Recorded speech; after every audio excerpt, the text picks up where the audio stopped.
আসসালামু আলাইকুম ভিউয়ার্স, আমার নতুন চ্যানেলের প্রথম ভিডিওতে আপনাদের সকলকেই স্বাগতম। ভিডিওটি শুরু করার আগে অবশ্যই আমার চ্যানেলটি সাবস্ক্রাইব করবেন। তো আজকে আমরা প্রথম ভিডিওটি শুরু করতে যাচ্ছি বাজরিগারের পাখির ডিম পাড়ার লক্ষণ নিয়ে। আমরা অনেকেই বাজরিগার পাখি বাসায় শখ করে পালি, কিন্তু পাখির যখন ডিম পাড়ার সময় হয় তখন তাদের অনেকগুলো লক্ষণ দেখা যায়। তো ডিম পাড়ার প্রথম লক্ষণ হচ্ছে মেয়ে পাখিটি ঘন ঘন হাড়ির মধ্যে যাবে। আপনারা দেখতেই পাচ্ছেন যে হাড়ির মধ্যে পাখিটি বসে আছে আর ছেলে পাখিটি সামনে হাঁটাহাঁটি করতেছে। তো আপনারা যখন এমনটা দেখবেন তখন বুঝে নেবেন যে পাখি ডিম পাড়ার বয়স হয়েছে এবং ডিম পাড়ার লক্ষণ দেখা দিচ্ছে।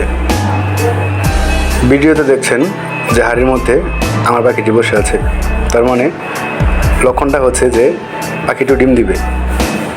তো যখন ডিম দিবে তখন অবশ্যই আপনাদেরকে আমি একটা ভিডিও করে দেখাবো। মেয়ে পাখিটির ডিম পাড়ার আরেকটি লক্ষণ হচ্ছে যে ওরা দীর্ঘ সময় হাড়ির মধ্যে বসে থাকে, তখন ওরা হাড়ির মধ্যেই সব কিছু করে, যেমন খাবার খায়। তো এখন হয়তো বা জিজ্ঞাসা করতে পারেন যে হাড়ির মধ্যে ওরা কীভাবে খায়। তো ভিডিওটা না টেনে দেখুন, দেখতে পারবেন। আপনার পাখির যখন ডিম পাড়ার সময় হবে তখন ওদের মধ্যেও এগুলো লক্ষণ দেখা দিবে। আপনারা দেখতেই পাচ্ছেন যে মেয়ে পাখিটি কীভাবে খাচ্ছে। তো আমি এটার জন্যই বলছিলাম যে ওরা হাড়ির মধ্যে থাকে, হাড়ির মধ্যে খাবার খায়, কারণ ওর বাইরে আসে না, ওদের পেট ভারী থাকে আর ওরা বেশি লড়াচড়া করলে পেটের সমস্যা হয়, এজন্যই ওরা হাড়ির মধ্যে থাকে।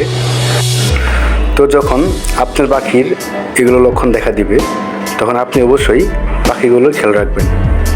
তখন দেখবেন যে কোনোভাবে যেন পাখিগুলো ভয় না পায়। আর যদি কোনো কিছু দেখে ভয় পায় বা ওর কাছে গিয়ে যদি কেউ ভয় দেখায় তাহলে কিন্তু পাখির পেটের যে ডিম ওটা ভেঙে যাবে, আর পেটের মধ্যে ডিম ভেঙে গেলে অনেক সমস্যা দেখা দিতে পারে এবং পাখিটির জীবনে ঝুঁকি হতে পারে। তো আজকে আমার ভিডিওটি এইখানেই শেষ করলাম। আপনার পাখির যদি কোনো সমস্যা থাকে তাহলে অবশ্যই কমেন্ট বক্সে জানাবেন, আমি সেইগুলো ভিডিওর মাধ্যমে সমাধান করার চেষ্টা করব।